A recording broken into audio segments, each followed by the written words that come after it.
Furries in Academia Data Blitz.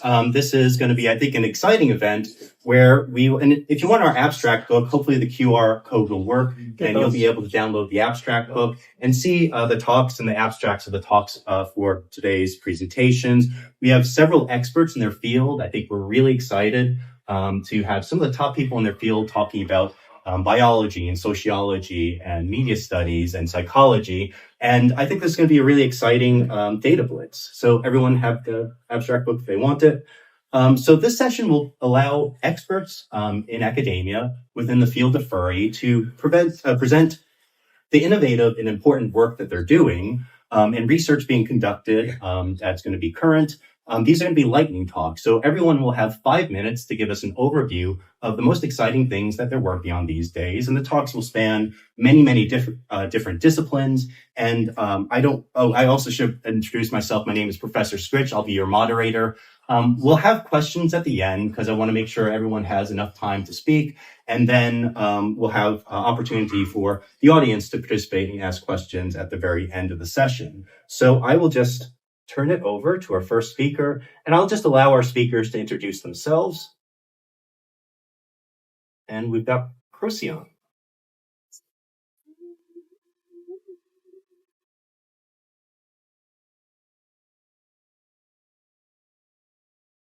Okay, I hope you can all see this. This is infinitely better than what we were expecting as of about 3 hours ago when we thought we'd be presenting on that. So that's amazing. Thank you, Scritch, for setting this up. It's wonderful to be here. Yeah, let's get started. I am Procyon. I'm an astronomer, and apparently that's the sound button. No, it's the other. Go the other way. Yeah, that way. Yes. And I'm a raccoon. You can't tell by this and innumerable other art I've commissioned over the years. I like to look at stars. Stars are cool. They're pretty. They're up there. They're shiny. Raccoons like that stuff. And that's great. But what's even better than stars is stars that explode, because sometimes they do that. So here's an image of a large Magellanic Cloud, and there's lots and lots of stars in this image, including that one. That was in 1984, 1985, the early 80s. And then in 1987, it blew up, and it got really bright, and then the star was gone afterwards. That's pretty awesome. So I like that, and I like to understand why that happens, because we want to understand why stars explode. There could be many reasons. The core can collapse, there's a shock wave, a star can run into another star, they both explode, it can get near a black hole, the black hole can tear it apart. What's going on? When you see our star explode, which of these things? Is it something else? Is that? What is it? What kinds of stars explode? There's lots of different types of stars around there. I don't have time to explain that. There's young stars, old stars, big stars, small stars, dense stars, big fluffy stars. Which ones explode? Why is that the case? So these are the things that drive my own research. So we live in a galaxy. The galaxy has a lot of stars, about 100 billion stars in our own Milky Way galaxy. And it's interesting when one explodes, but the last time that happened was in like the 1600s, or maybe the 1800s, but behind a bunch of dust and nobody saw it. And I do not want to wait for the next one in our galaxy to explode. That would be kind of boring, and I get very sad waiting for that. Fortunately, the universe is really huge. Really huge. There's a lot of other galaxies, and if we are able to monitor all these galaxies, we took image of the entire sky with a big camera and a big telescope. Just one single night, there would be thousands of those galaxies in which there's a supernova that has just exploded, a star that has exploded in the past 24 hours. That's a little bit more interesting. We could actually do science with that and figure out what is going on with some of these explosions and what they're doing. And it has been a long, many years people have been interested in exploding stars. And it's only in the past sort of 10 years that we can actually do this. So the facility that I work with is a telescope near San Diego. It's only a 2-meter telescope, which is small by the standards of astronomy these days. It's like this big, it's like, yeah, pretty big, but not huge. But there's a giant camera on it, about a gigapixel camera, and it just takes images back and forth across pretty much the entire sky and records everything that's there, and then compares it to what it looked like the previous day before that, the previous day before that. So, most of that is there's no change, but say that little galaxy there that you can barely see, one out of like a million in this image, you look at it carefully, that's what it looked like in 2018. That's what it looked like on one particular day in January 2021. And there is a new source. That source was not there before, and that is a star that just exploded in that faraway galaxy. And that's more exciting because we can call it up, we can get spectroscopy, we can look at the radio, the X-rays, do lots of things and figure out the physics. So turns out all those things that I mentioned, these are all different things that happen to different types of stars in different places. And we can discern which one is doing which, how often they happen, which kind of galaxies, which kind of stars, if we do enough data gathering. I'm not going to have time to tell you about all that because Scritch is already telling me it's 2 minutes. So I'm just going to talk about one super weird, obscure type of explosion that was just really fun to work on in 2018. So we find so many supernovae these days that we kind of give them these names, like we have the year, and then we start with A, the first one, B, the second one, C, D, E, F, G, then we go A, B, A, Z, W. In 2018, there's one particular one, and it just happened to be COW, which we thought was hilarious. And I saw, wow, there's COW. I better get an observation of that. And it turned out to be a crazy, crazy event. It did not look like any other supernova we'd ever seen. It got really bright, like, normally a supernova is like 1 billion times the brightness of the sun. That's normal. This was like 100 billion times the brightness of the sun. And it was like 2 days, got there, and then it suddenly, went almost back to nothing over 2 weeks. So a lot of energy, but not a lot of time scale. And that what it tells us is that the thing was really energetic, and there was not a lot of matter involved. And what I guessed, my hypothesis for this, which we're still working on, was that we had a star, it collapsed to a black hole. The star actually imploded instead of exploded, but some of the material went out in a jet. That was my hypothesis, and I've been trying to figure out if that hypothesis is right by finding more of them since there. It turns out the facility that I work with in California is really good at finding these things, which means that meaning my people that I work with, find almost all of them. And I decided, well, the first one happened to be COW, so why don't we name the rest of them also after animals? So we called one koala, camel, Tasmanian devil. We were going to call one fawn, and then somebody else decided they wanted to call it finch because they liked our animal theme. It's like, okay, that was not I like the mammals, okay, birds are fine. So, the New York Times wrote an article, a cow, camel, finch exploded in space, what's going on? They quoted me about how we named things after animals for fun and made a Madagascar reference. I was really proud of that when that came out. Okay, I'm out of time. Conclusions, ? We're still trying to figure out whether it really collapsed to a black hole. There's lots of other interesting ideas, like a black hole shredding a star collapsing to a special kind of neutron star. Lots of other things, which I would love to take questions afterwards, but I happen to be hosting a Eurovision party right now, so I'm actually going to leave in 10 minutes. So if you want to ask me questions, find me later or ask Rich and he'll pass them on to me. Thank you so much for your time.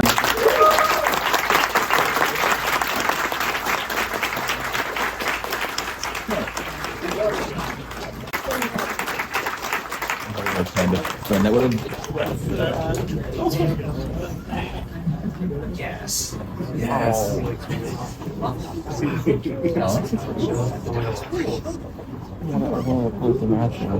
don't know who this is. Oh, yeah, that's true.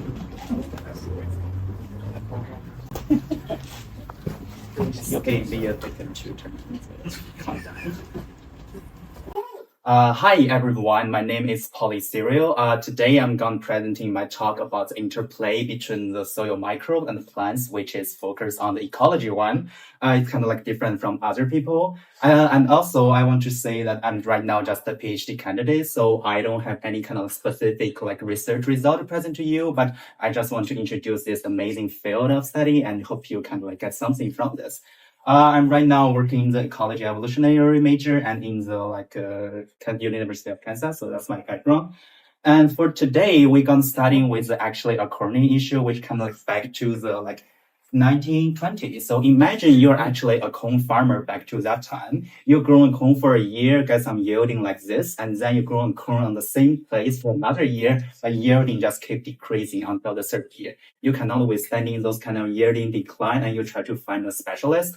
The specialists tell you that the solution back that time is you can just fulminate the soil. The so-called fulmination is basically you will apply a plenty of gaseous pesticides in the soil, try to kill everything in the soil. And you find out that after you're using those kind of fumigation method, your yielding actually get back in the next year. So this kind of phenomenon present in the history, and scientists try to find out what is the reason that causing those kind of decline in the monoculture. The monoculture just basically means you only grow one kind of plant species in your file, such as in the corn that you're growing in the entire file is just corn, there's nothing other species. We summarize those kind of phenomena called the monoculture decline. The things that happen in the monoculture decline and also the method of the soil fumigation actually inspired the scientists saying maybe there's something in the soil that causing those kind of decline. So after history research, we find out that there are actually numerous of soil microbes that are invisible to our human eyes, but they can take in some effects on the plants. So here's the experiment. They're saying that if you just stay in the soil, basically kill everything in the soil, you will make plants growing better. And here I use an example of the clover, which also the species on my head. So anyway, so this is the background of soil microbe. With those kind of finding, we find out that the microbes actually can have some kind of legacy effect happen in the soil, which basically is a process like this. So imagine there's a soil has a lot of microbe in there. Now there's this plant species growing here. This plant species actually will actively attracting some kind of microbe. We're only targeting this specific plant, such as the pathogen.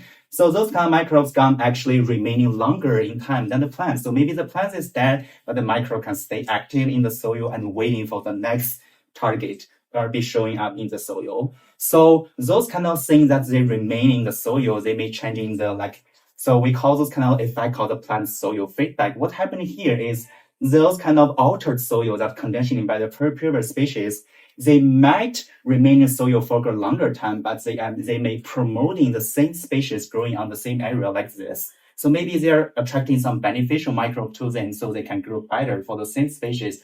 Or they are attracting some harmful species like the pathogen, so they will actually hammer the same species growing in the future. So those kind of interplay between the soil microbe and the plants over time, we just summarize them as the plant soil feedback. So the plant soil feedback, as I said before, they can have positive feedback, makes the plant species growing better of their own, or they can have the negative plant soil feedback. For today, I will only go over with the negative plant soil feedback because those kind of things will have a very interesting feature. We call them the density dependent. Don't be afraid about this one because this is only plot I'm showing in this chart.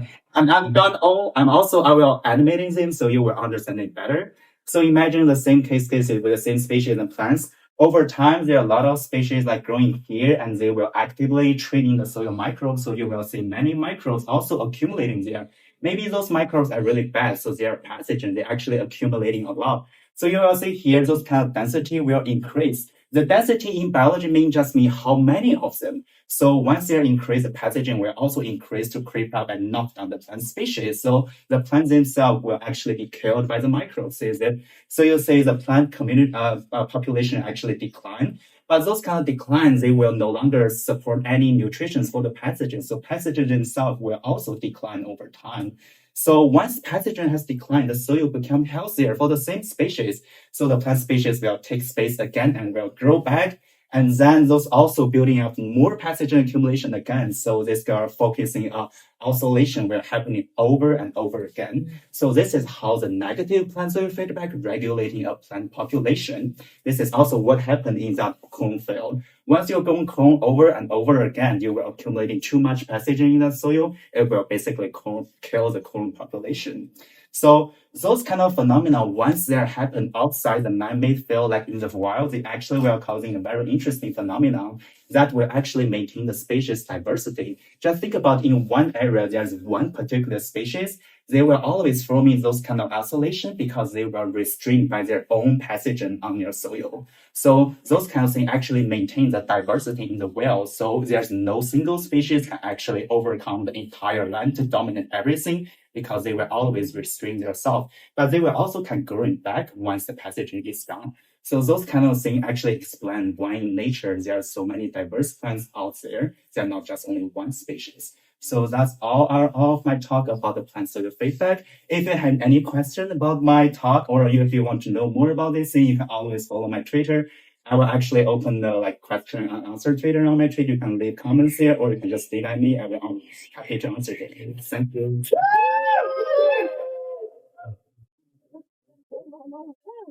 He was 25 years old, right? He was 25 years old. Most furries have stuff like that. I know. That's very good. Imagine that. Down to go. Yeah, definitely. Hi, I'm Thunder Amethyst. I'm raccoon number 3 on the but I don't have a beef against red pandas, so you're all welcome here. It's totally fine. I dabble occasionally in experimental nuclear and particle physics, so I'm going to use a bit of that experience to talk about searching for rare astroparticle phenomena by going deep under the Earth's surface. So what are we actually looking for? Well, one thing you might have heard of that we're looking for is something called dark matter. That's very popular in science magazines nowadays. And dark matter is just matter that doesn't interact electromagnetically. So it's very difficult to detect and observe.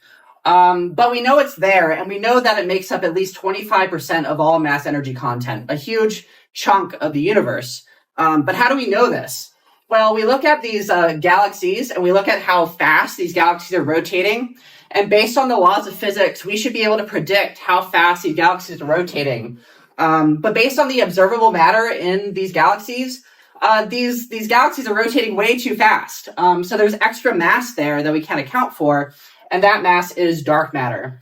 So we're looking for that. We're also looking for this big blob of scientific text called neutrino-stellar beta decay. Don't let that scare you. Basically, all it is it's just a very rare type of radioactive decay. But it's a very important decay, because if we were able to observe this type of decay, we would be able to observe a process that favors matter over antimatter. Right now, we don't really understand why we live in a matter-dominated universe. This would be our first key to understanding why we live there and why we sort of exist at all in a very poetic sense. So we're looking for these two processes. But how do we do this? Well, because I don't really have enough time to explain, we basically set up a bunch of particle detectors of different masses and materials, and we let them sit in a spot, and we just wait until we find something. But there's a big problem, and the problem is that, finding dark matter, finding neutrino-stellar beta decay, they're very rare, and so there's a lot of radioactivity around us that blocks out that signal. In a normal talk, I would say it's like listening for a pin drop at a Beyonce concert, but more accurately here, it's like listening for a pin drop at the fursuit dance competition.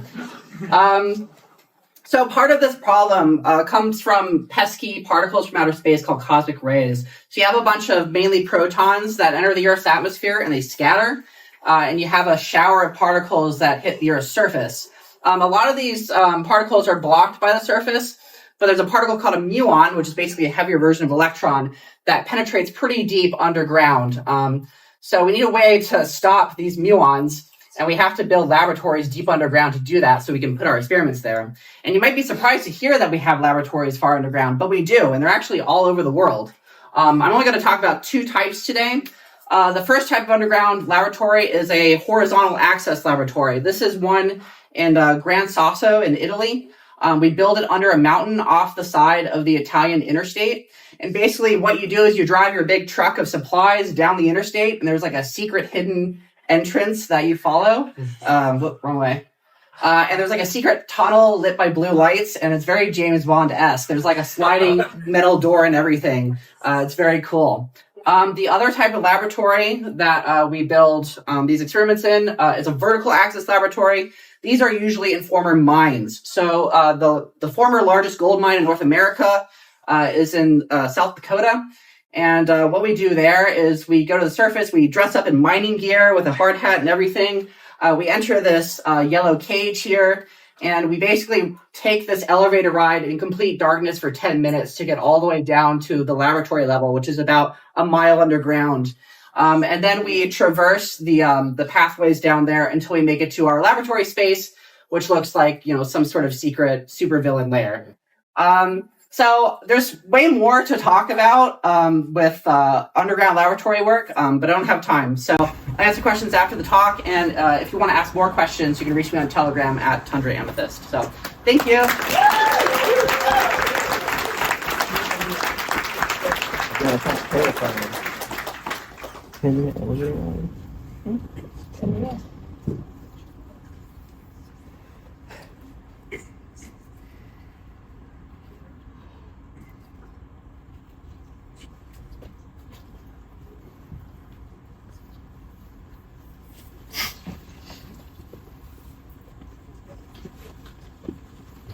Hello, everyone.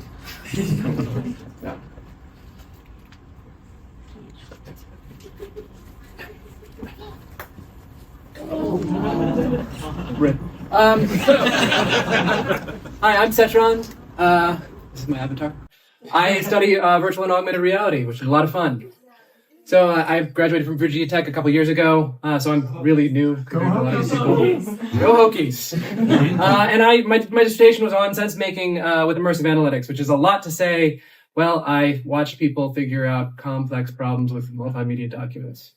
Not very excited. However, what I really consider myself is a user experience designer.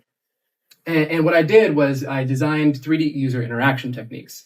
And I was a mixed methods researcher, which means I talk to people rather than just measure them. Anyway, so what are 3D user interaction techniques? Well, they are how you interact with a virtual environment. You are using not a 2D display. You are using something that interacts with the 3D environment, just like you're in right now. But you don't just design them. You need to do it. So we have come across these problems, and they need creative solutions. And it's not always searching for these solutions. So they're little puzzles that I get to solve when I'm designing interactions and experiences in virtual and augmented reality. So for one thing, part of analyzing multimedia documents is that you need to take notes on them. You need to type them somehow. And at first, I didn't care about that. I was just like, no, I'm going to you speak what you want, I'll type it out. That does not work well. So I added a desk, a keyboard. So you could use and move it around and listen to and type out what you say as you learn it. But it looked like this in the virtual environment. Because that is technically the state of the art when I did this. Not great. Not a great experience. Everyone hated it. So fortunately, virtual and augmented reality are new enough that I opened a portal. So that's in virtual reality, and you just see that little tracker right in the corner there. Track the desk. Not only did it allow people to see their hands while typing on the keyboard, it also allowed them use real-world objects in order to understand things better. And they could place the controllers down without fear of dropping. So we actually did investigate this by performing a homing task study and looked at visual fidelity, increasing it, and it turns out seeing your hands really works well. Another thing I did early on in my dissertation, point marking in augmented reality. So augmented reality, not really modeled. Things that are 80 meters away from you, your HoloLens does not know they are there. So the normal technique for this is taking a ray and taking a ray, and then finding the intersection. But usually that's from your head tracking. Heads are not stable. You will not actually hit your target when you're doing that. So we had two ideas to fix this. What if we took a lot of rays? We call that vector cloud. And what if we got better rays? We call that image refinement. And so you can see a video. This was actually the technique I developed. You take a picture, you use a controller, you specify where your target is. It takes longer, but you get highly accurate results. And I also performed VR and AR evaluations of this. It was great. Another thing I did was, interacting with objects far away from you is very difficult. And you don't normally do that in the real world. So how would you do that in the virtual world? So I took two different classic 3D UI techniques. One is called GoGo, and I added relative mapping. So as long as your hand was not moving too fast, it would do exactly what you did. But if it was moving fast enough, your hand would go gadget all the way out. Hence GoGo. I added some relative mapping and some transparency things, as you can see in A and B and C. Then we also did world in miniature. So world in miniature is exactly what it sounds like. You want to interact with an object? Put the world right on your hand. Grab the stuff in the world in miniature. Our enhancement to that was to allow you to actually pull them out of the world in miniature, and then you have that object in your hand. So it's suddenly with you. That was a lot of fun doing those. And my current research, or at least the research I'm trying to spin up right now, is understanding identity and embodiment in social virtual reality. So the metaverse, everything about that. But you have a personal and unique connection. Who here has done VR chat or something like that? Hell yeah. So you know that your avatar feels great. And if you have a personalized avatar, that's even better. But you also do communication through it. With that art is nonverbal. And it's not limited to the human body, as we all know here. You can have a tail, big honker right here, or ears, or whatever. And how do you control that? That's a good question. So the first step for me is doing this ethnographic study. So we don't know much about furriness in VR. We don't. There's several people who do lots of studies on furriness, but not much about specifically furry in VR. And these are called dissimilar avatars in the academic field. Very dry, because they're dissimilar from humans. And I'm looking at ways of interviewing people to understand tools for increased embodiment, as well as tools for harm mitigation. A paper that is soon to come out will say that furries are actually the most harassed community in social VR. Shocking to all of us, I know.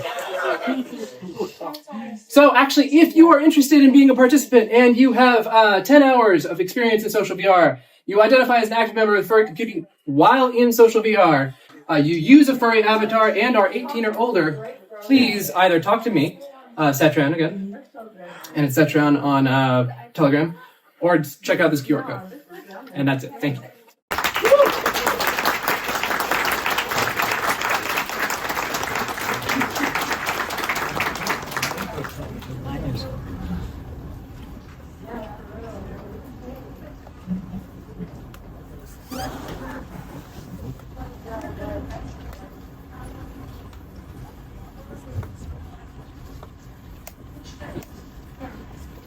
So I'm the fourth raccoon. No, I'm just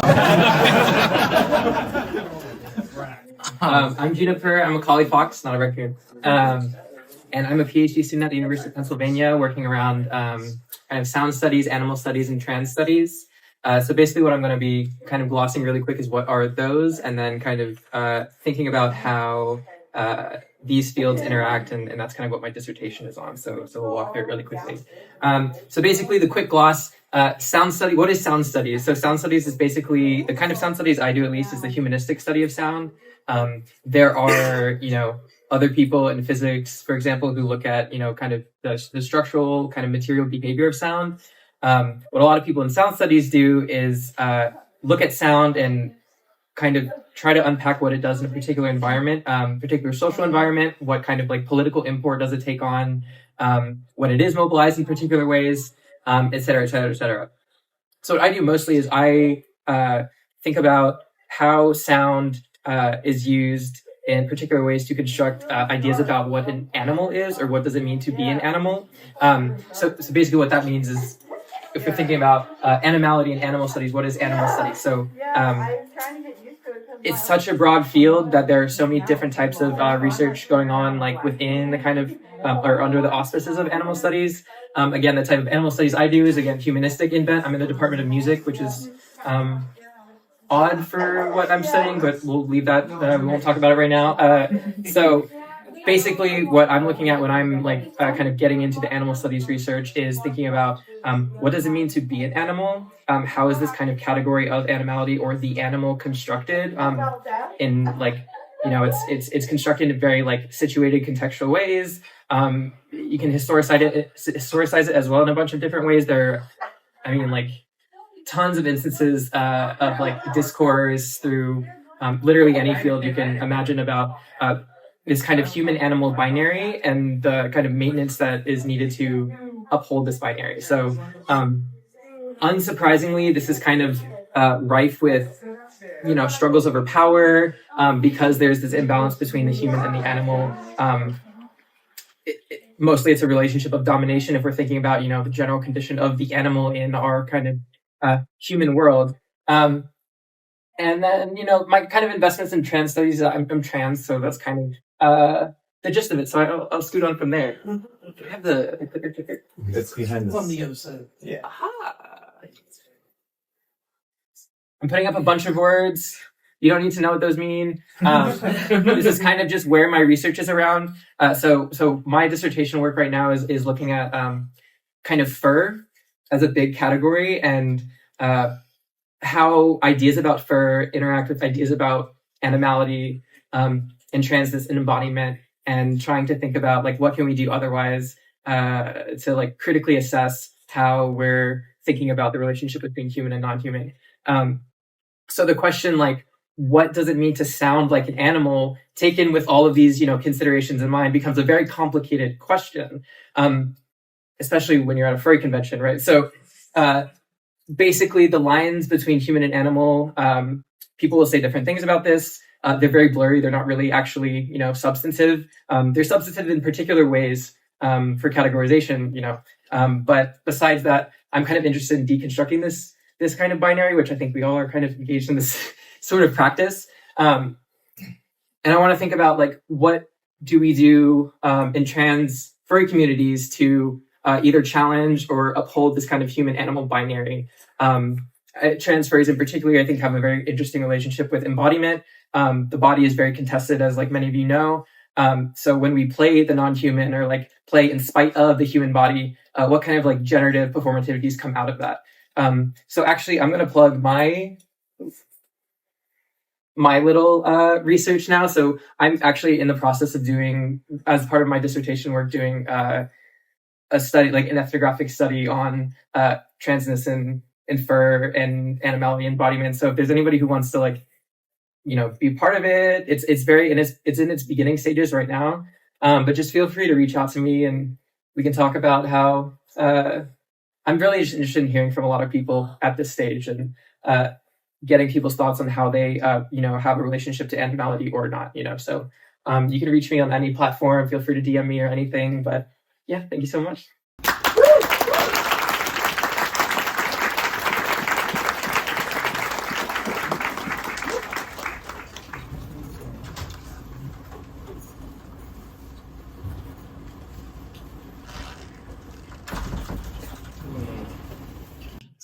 It's a me. All right. So, howdy, everyone. I am Leon Lee, also works Leon Grayhare. My slides aren't as elaborate as the others. That's what happens when grading takes up 75% of your time. Right? So, I'm an assistant professor of sociology at the University of Wisconsin-Whitewater. I am not a raccoon, but I am a rabbit. Yummy.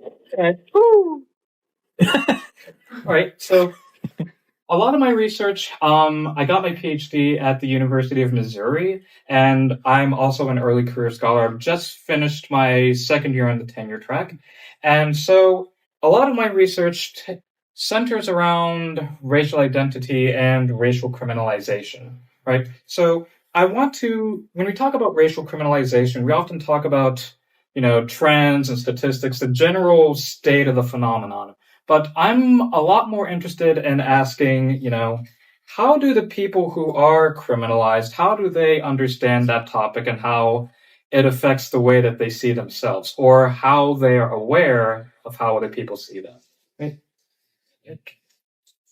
So I got the right one. There we go. All right. So one of the things about racial identity is that I take a more interactionist perspective, which is like how we use what's called racial socialization, right? How we use, either direct or indirect or verbal or nonverbal interaction with our families and our peers and with the general state of affairs, like into building a sense of what it means to be a raced person. And in the context of the United States, because that's primarily where my research takes us, right? So one of the things that I am interested in looking at is, looking at how what's called criminalized subjectivity. So criminalized subjectivity is what's called it's the specialized perspectives and views that can come from being either actively criminalized or being a member of a group that is vulnerable to criminalization. Right. So because of these stereotypes of Black people as criminalized subjectivity often overlaps with what's called racialized subjectivity. Like, what are the perspectives that come from being a raced person, at least in the United States, right? So one of the things that I was interested in looking at, and 5 minutes is not a long time, right? So I did this is actually based out of my dissertation. So all of these lead to my big questions.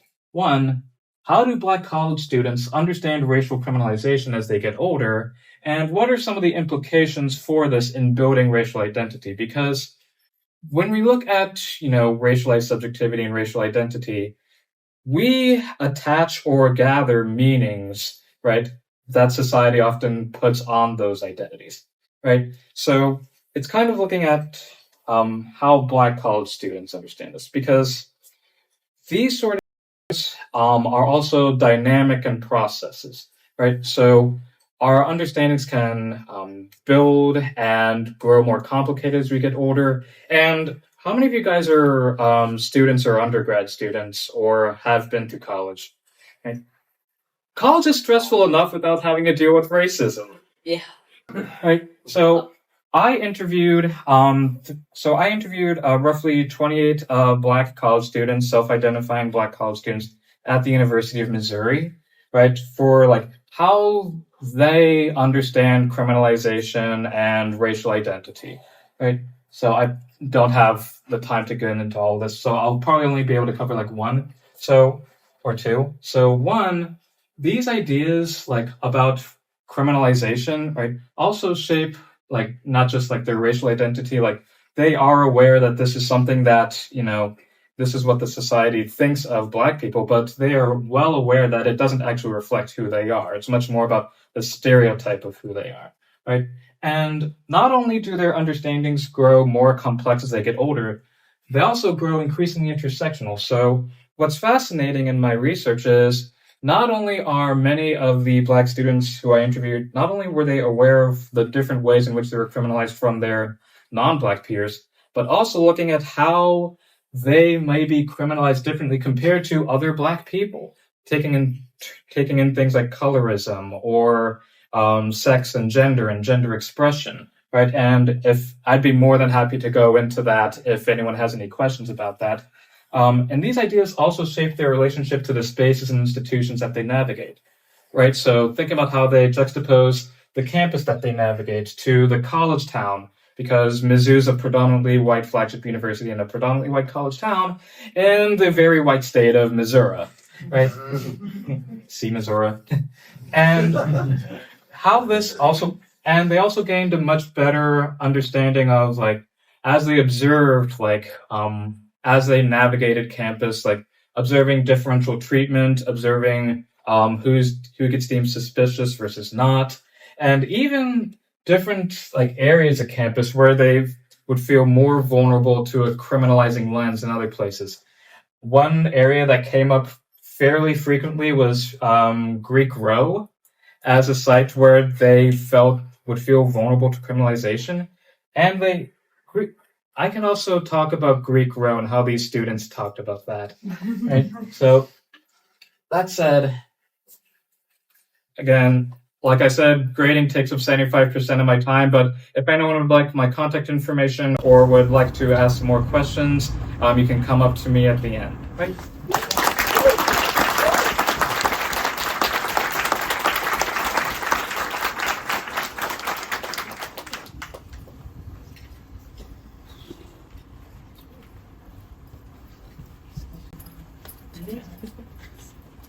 I'm also, no.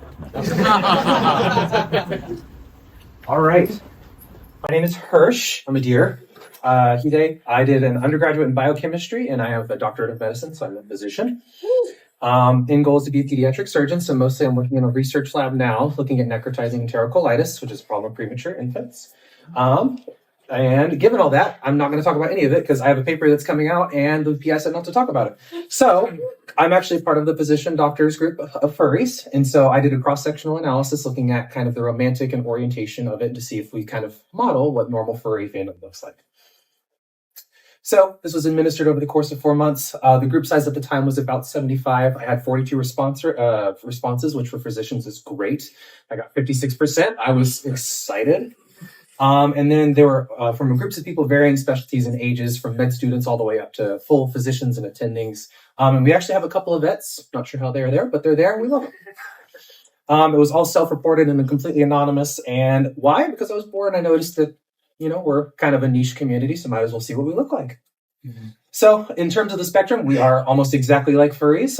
We are predominantly male with a small fraction of female, and then a little bit larger fraction of transgender or non-gender conforming, like yours truly. And in terms of the doctors group, here we are for furry in general. It's pretty much the same. And then in terms of the US, not at all similar. We are very much not the norm. I looked at romantic orientation, which was people viewed themselves in what gender or sex they were romantically attracted to. Similar, I couldn't find good statistics on this for furry and specifically in terms of the US. But for the predominant, most of us are either homoromantic, biromantic, panromantic, or a very rare heteroromantic. So that's where we fell for this. I also looked at sexual orientation just because it's also part of the spectrum. Again, heteromantic, homoromantic, bisexual, and pansexual also very high on this list. And then the thing that really sparked this sort of research was looking at romantic or relationship ideologies. It's not something that a lot of these studies look at. Is that most of us tend to swing monogamous, but actually a large portion of at least the Dr. Furries tend to aim towards open relationships or polyamory. And then a couple of people just said kind of depends on the situation. So that was sort of what drove this. This is kind of what I had seen through anecdotal research, but I just like seeing the numbers and I like making Excel sheets. So this was just a fun little project. Future directions. This is me and Shark. He's back there. We are currently at 100 people in the group as of now. The fire alarm is going off. I don't know what that means. Hopefully not a fire. We'll keep talking. Someone so we're at 100 people now, which is great. It makes math easy. So I'm going to potentially maybe rerun this. And I'm doing a more detailed study looking at kind of different aspects of sexual orientation and things along those lines.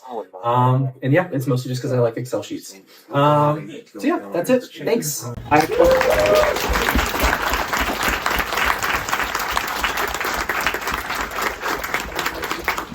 So I don't hear any sirens, so I think, are we okay? Ask the staff member. Pulled the alarm earlier and that shut all the elevators down. It might just be the same thing again. Maybe ask, is there a staff member in the hall or something? Or We're going to be here and die for the sake of research. This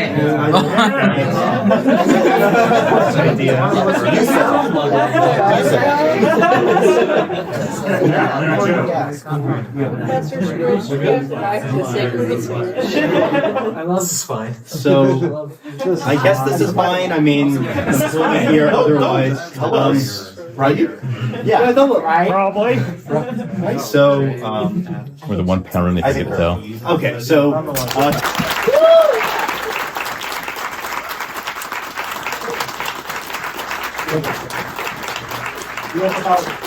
thank you so much to all of our great speakers. I want to give them a very...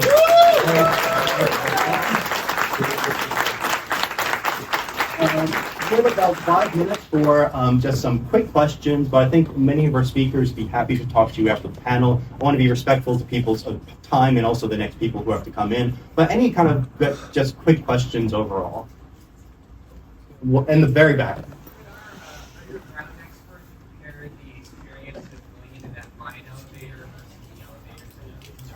Okay. The mining elevator is probably more preferable because it's because it's like during the mining days, those elevators they split down the shaft in like 2 minutes because they need to get the miners down there. But now that it's only a laboratory space, they put a lot of safety features in it, so it's very slow. And it's so it takes 10 minutes to go down. It's dark, but usually people have their headlamps on, and it's just chill. You just talk to people there. There is the caveat, though, that sometimes you pack 30 scientists in there, then it's more like the con experience. But yeah, I mean, I think if there are no other quick questions, then yeah, we'll be happy to, I think most people to just stick around. Oh yeah, one more quick question. So you're the organizer, right? Yes. Okay, what's the likelihood of another panel with more guests and handouts or something? Probably very high if next year people are interested. I thought more guests. I think we initially had 10, and then we kind of narrowed it down to 8. We had 2 drops. I want to just jam as many people into this Blitz as possible. So yeah, I mean, there's a high possibility we'll be doing this again next year. Awesome. Thank you.